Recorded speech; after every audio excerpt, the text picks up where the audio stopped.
Bonjour à tous. Comment faire pour réaliser un bon diagnostic si nous n'avons pas tous les critères d'appréciation? En effet, la personnalité d'un être humain est un ensemble. Comprendre une personne et l'apercevoir dans sa globalité. Silhouette, visage, esprit. L'analyse de l'un sans l'autre ne donne qu'un aspect partiel et non unifié. L'intuition permet de percevoir un ensemble. L'analyse permet une perception détaillée. Mais c'est le travail de la synthèse qui est le plus important. Il faut associer donc les deux pour avoir un meilleur résultat. La première impression est très importante également. En regardant cette photo, quelle serait votre première impression? Et comment interpréteriez-vous cette personne sans son masque? On a souvent tendance à regarder les yeux dans un visage et en oublier le reste. Quand nous observons ce visage, notre regard parcourt inconsciemment l'ensemble de celui-ci. En un instant, il en fait un scan et en même temps une synthèse inconsciente. C'est ce qu'on appelle cette première impression. Mais quand nous en sommes privés de cette moitié de visage, comment pouvons-nous être objectifs? Maintenant que vous avez vu quelques instants cette photo, voyons le visage dans sa globalité.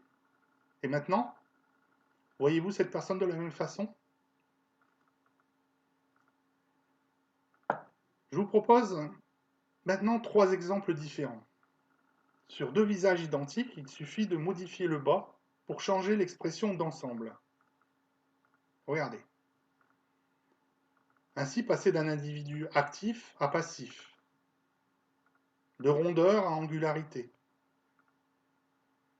ou de composante féminine à masculine. C'est là où il ne faut pas se tromper, car le style, la forme, mais surtout la personnalité sera très différente.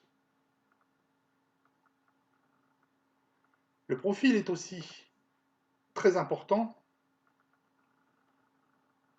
et même aussi plus important que le visage de face, car il représente la partie inconsciente de l'être, celle que nous ne pouvons ni déguiser ni cacher, par des artifices par exemple.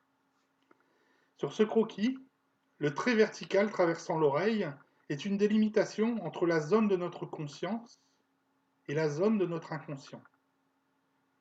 La partie avant correspond à la force d'expansion.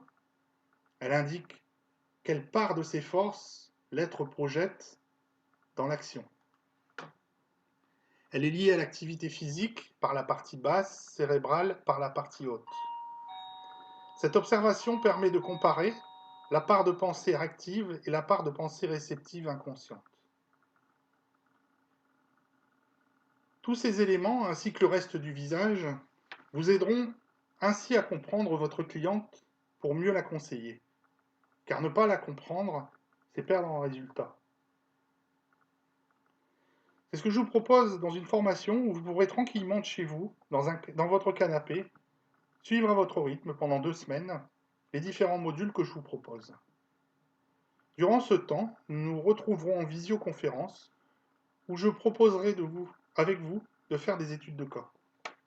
Cette formation ne s'adresse pas uniquement aux coiffeurs, mais aux personnes désireuses de mieux se comprendre, de mieux se connaître ou de comprendre les autres afin de les aider. Je pense aux enfants, par exemple. Et pour cela, il suffit de me le préciser afin de l'adapter. Que vous soyez au Canada, en Europe, en Afrique ou en Asie, cette formation peut être suivie à distance, partout dans le monde et sans contrainte. Pour toute info complémentaire, merci de me contacter sur mon mail qui apparaît et je vous dis peut-être à très bientôt.